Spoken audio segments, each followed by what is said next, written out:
Baik teman-teman, di sini saya akan membahas mengenai fenomena jual beli online. Nah, seperti yang kita ketahui bahwa teknologi informasi di era digital ini ternyata membawa pengaruh yang cukup besar bagi kehidupan masyarakat. Salah satunya pada kegiatan perekonomian masyarakat. Apalagi kita hidup di tengah situasi pandemi COVID-19 ini, di mana segala aktivitas kegiatan manusia menjadi terbatas dan mengharuskan kita melakukan segala aktivitas di rumah saja. Dan untuk memenuhi kebutuhan pangan dan sandang, banyak kalangan masyarakat beralih dari yang awalnya melakukan kegiatan jual beli secara langsung atau konvensional, sekarang berubah menjadi jual beli secara online. Kegiatan jual beli online ini memang sudah menjadi fenomena di tengah masyarakat, karena hanya dengan menyentuh layar ponsel secara langsung mereka sudah bisa membeli barang kebutuhan tanpa perlu datang langsung ke toko. Kemudian yang diberikan dari jual beli online ini menimbulkan perubahan sosial, yaitu telah menggeser nilai sosial yang awalnya melakukan transaksi di pasar menggunakan komunikasi secara verbal, sekarang menjadi berubah karena proses transaksinya hanya melalui internet atau tanpa bertatap muka. Nah, jual beli online itu apa sih? Jual beli online adalah suatu kegiatan jual beli yang dilakukan menggunakan media elektronik melalui situs-situs marketplace yang ada di internet, atau sering kita sebut dengan istilah online shop. Berikut ini adalah contoh dari situs-situs marketplace. Ada Shopee, Bukalapak, Tokopedia, Lazada, OLX, JDID, Blibli.com, dan masih banyak lagi. Oke, kita ngomongin tentang kenapa sih ada e-commerce, kenapa muncul Shopee, Tokped, dan lain-lain. Yang pertama adalah perkembangan teknologi yang semakin pesat, di mana kita sudah mengenal big data, sudah mengenal artificial intelligence, yang membantu kita untuk mengolah data supaya menjadi satu kesatuan yang tidak hilang gitu, tidak kemana-mana. Yang kedua adalah karena transaksi yang tidak melulu harus membayar dengan cash gitu. Kita sekarang mau ke Starbucks aja atau mungkin ke KFC, tinggal scan barcode aja pakai dompet digital lainnya juga sudah bisa gitu kan, asalkan ada saldonya gitu ya. Terus yang ketiga adalah inovasi untuk membantu masyarakat yang tidak bisa pergi ke tempat swalayan seperti pasar ataupun supermarket, akhirnya membuat suatu inovasi untuk bagaimana caranya bisa berbelanja meskipun tidak harus ke tempatnya langsung. Akhirnya muncullah e-commerce. Dan yang terakhir adalah barang-barangnya tidak merata semua, karena kadang apa yang kita butuhkan di tempat kita tinggal tuh tidak ada. Akhirnya membuat inovasi bagaimana caranya meskipun kita tinggal di tempat ini, misalnya saya tinggal di Cianjur tapi saya butuh kebutuhan yang adanya di Jakarta, akhirnya muncullah seperti Shopee dan e-commerce lainnya untuk membantu para masyarakat memenuhi kebutuhannya gitu kan. Baik teman-teman, selanjutnya ada pengaruh belanja online bagi masyarakat. Pengaruh yang pertama yakni dari rebound effect, di mana di suatu produk dijual dengan harga yang lebih murah. Yang terjadi adalah orang-orang akan membeli lebih banyak dari jumlah biasanya. Nah, inilah yang disebut dengan efek rebound. Selanjutnya, belanja online malah menimbulkan lebih banyak kemacetan daripada belanja konvensional atau belanja offline, atau belanja langsung ke tokonya. Selanjutnya, belanja online tidak mengurangi transportasi pribadi.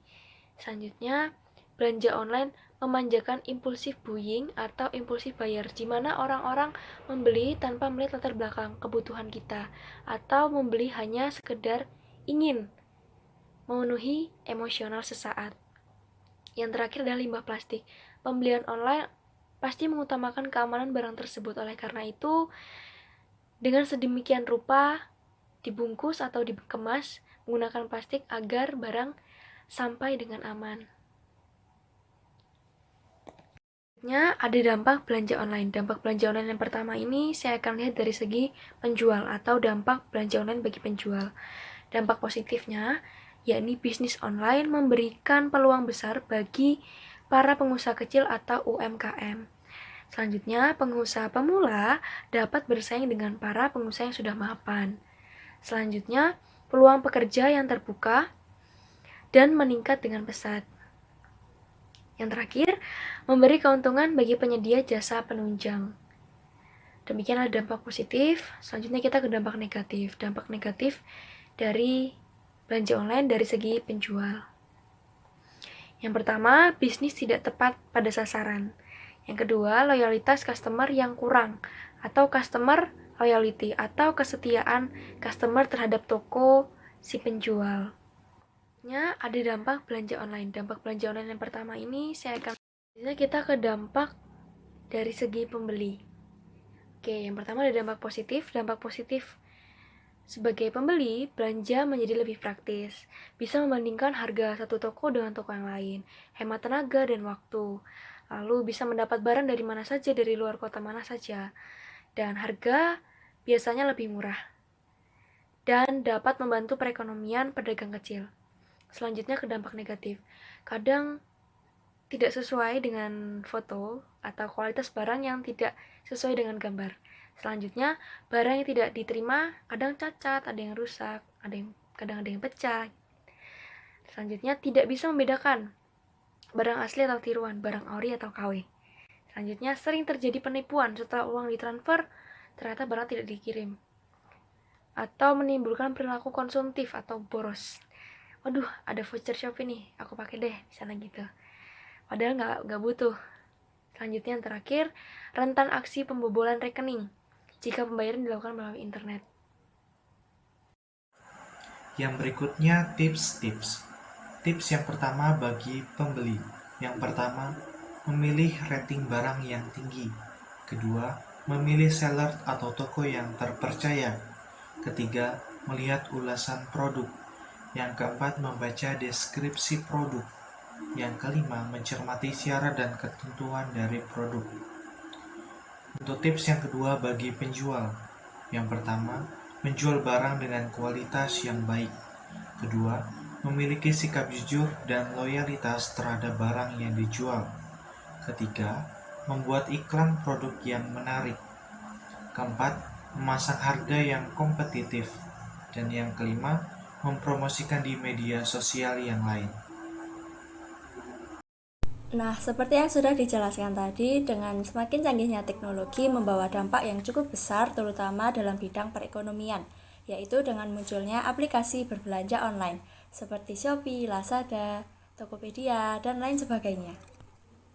Dengan adanya aplikasi tersebut, kita bisa berbelanja dengan mudah tanpa harus datang menuju ke toko. Dengan adanya aplikasi berbelanja online tersebut, pasti akan memberi dampak bagi para penjual dan juga pembeli, baik dampak yang positif maupun negatif. Dan ketika kita ingin berbelanja melalui aplikasi online, kita harus memperhatikan rating produk, ulasan produk, dan juga kita harus teliti dalam membeli.